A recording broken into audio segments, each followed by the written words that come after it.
Welcome to this explainer. From a claustrophobic cabin in the woods to a full-blown medieval epic, Ash Williams' journey is an absolute masterclass in chaotic storytelling. Today, we're diving deep into the incredibly wild and detailed story plot of Army of Darkness. We're talking about the movie that literally threw its protagonist centuries into the past, and in the process completely cemented his status as a legendary pop culture icon. Let's get right into it. Okay, to really understand this fascinating narrative, we have to start with one of the most hilariously botched incantations in cinema history. It completely sets the comedic, out-of-control tone for everything that follows. And hey, if you're a sci-fi buff, you probably already recognize it as a brilliant, if doomed, nod to the classic film The Day the Earth Stood Still. But you've got to wonder, how did our hero even end up in a position to mess up a magic spell so spectacularly in the first place? Well, to make sense of the plot, we have to look at his starting line. Ash Williams gets dropped straight out of the 20th century right into 1300 AD.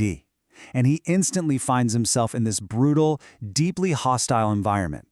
There's no red carpet for our time-traveling marvel here. Actually, it's the exact opposite. The locals treat him like an immediate, terrifying threat. So his arrival is frankly anything but warm. He gets captured right out of the gate by Lord Arthur's men who are totally convinced he's a spy for their sworn enemy, Duke Henry. They strip him of his iconic weapons, the chainsaw, the shotgun, the whole shebang, and throw him straight into a deadly fighting pit. But in classic Ash fashion, he survives the pit, completely destroys an undead monster they call a Deadite in front of everyone, and manages to reclaim his weapons.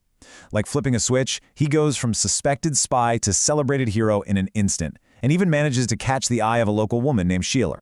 Now, the core motivation that really drives our plot forward comes from Arthur's wise man. He tells Ash that his one and only ticket back to the present day is to retrieve a magical, incredibly evil book called the Necronomicon Ex Mortis. This kicks off a completely surreal journey into a haunted forest where Ash gets chased into an old windmill, and it is here that things get really weird. He crashes into a mirror and literally has to fight tiny, evil reflections of himself. One of them even grows into a full-size body double that Ash ends up having to dismember and bury. It's totally unhinged. So eventually, Ash actually makes it to where the book is kept. And the instructions he got from the wise man were honestly remarkably straightforward. Step 1, find the right book out of 3 identical ones. Step 2, just speak 3 magical words to safely pick it up. Simple, right? Well, as we all know, following directions isn't exactly Ash's strong suit. Standing right there in front of this dark, ominous book, Ash realizes at the very last second that the final, absolutely crucial word of the phrase has completely slipped his mind. He remembers Klaatu, he remembers Barada, but that third word, starting with an N, totally gone. So what does he do? Instead of, making the smart choice and going back to the castle to ask for help, he hilariously tries to just fake his way through the pronunciation. He literally mumbles and fake coughs to try and mask the word he forgot. Then he grabs the book and rushes back to the castle, completely unaware that his little trick has spectacularly failed.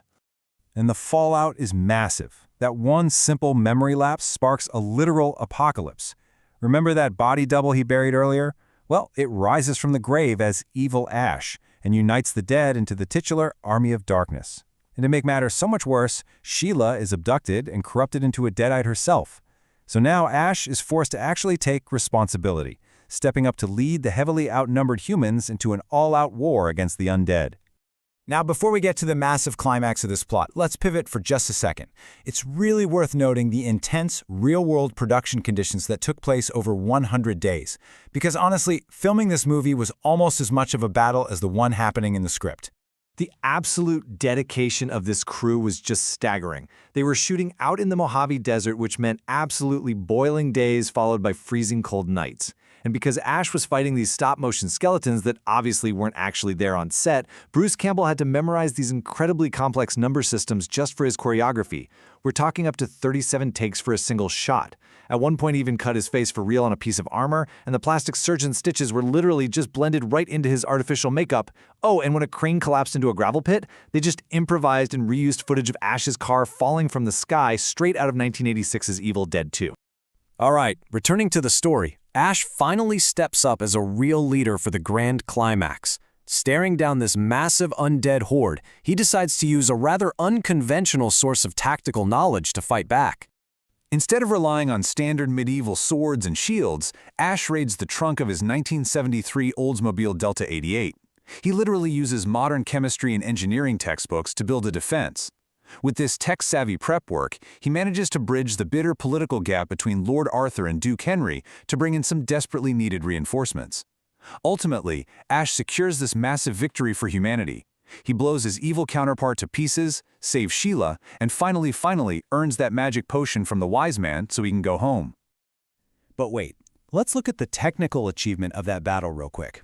How exactly did director Sam Raimi bring this massive, chaotic undead army to life back in 1992? Because doing that on a relatively tight budget of $12 million was a massive undertaking. To pull off this mind-blowing spectacle, Raimi enthusiastically embraced something called the Intravision front projection process. They used these massive 60-foot-tall Scotchlight screens to flawlessly blend live actors with incredibly detailed background plates and miniatures. It was this huge, loving tribute to legendary animator Ray Harryhausen. The team ingeniously mixed live-action, mechanically rigged skeleton puppets with traditional stop-motion. The visual effects supervisor even repurposed 25 storyboard shots from Victor Fleming's old Joan of Arc movie just to give the battle its epic sweeping scale. All these ambitious, practical effects are exactly what gave the film its signature, handcrafted feel. Now, here's where the plot of the movie takes a really interesting turn behind the scenes. The resolution of Ash's story completely fractures into two entirely different timelines, and it all depends on which studio executive you asked. Seriously, the ending you see depends entirely on which cut of the film you're watching. So let's compare the director's original vision for Ash's fate right alongside the version that Universal Pictures mandated during post-production. In Sam Raimi's original ending, the director's cut, the wise man gives Ash a potion and tells him to drink exactly 6 drops. No more, no less. But Ash gets distracted by falling rocks, loses count, and swallows 7 drops instead. He wakes up to find he slept way too long, awakening in a completely destroyed post-apocalyptic London, just screaming in despair. This ending totally doubles down on the dark comedy of Ash dooming himself once again through sheer incompetence. But, as you might guess, Universal Studios felt this was way too depressing for general audiences. To fix this, Raimi and his team actually put up $1 million of their own salaries to shoot a brand new ending in a Malibu lumber store. In this theatrical cut, Ash makes it back safely to his modern-day job at S-Mart. As he's recounting this epic heroic tale to a coworker, a Deadite suddenly attacks the store, because of course, Ash forgot the magic words again.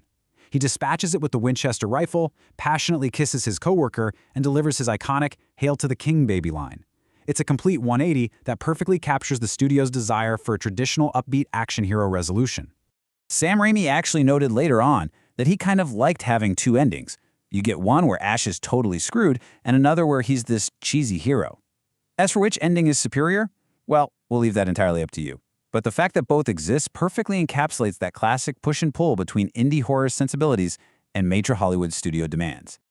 But honestly, regardless of which ending you consider canon, the incredibly detailed, utterly absurd plot of Army of Darkness catapulted Ash Williams into a massive multimedia universe.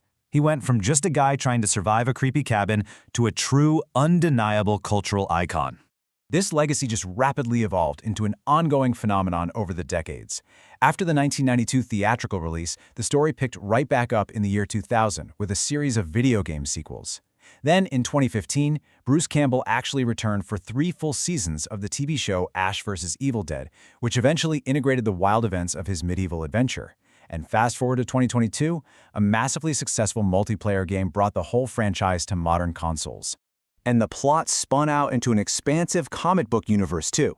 Dark Horse Comics published direct adaptations, and eventually Ash found himself in these wild crossover events. We're talking battling Marvel zombies, and even squaring off against slasher legends in the Freddy vs. Jason vs. Ash series. There's an official tabletop role-playing game from 2005, and fans can even battle it out in the medieval Castle Kandar map in that 2022 video game. It's crazy to think that Ash's failure to remember 3 little words essentially spawned decades of entertainment.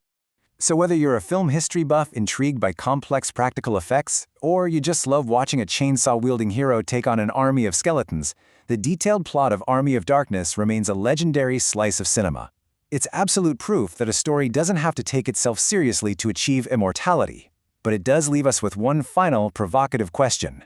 In a cinematic world of flawless, hyper-competent superheroes, is Ash Williams' chaotic, lovable incompetence exactly what makes him so enduring? Thanks for joining this explainer, and hey, always remember to learn your magic words.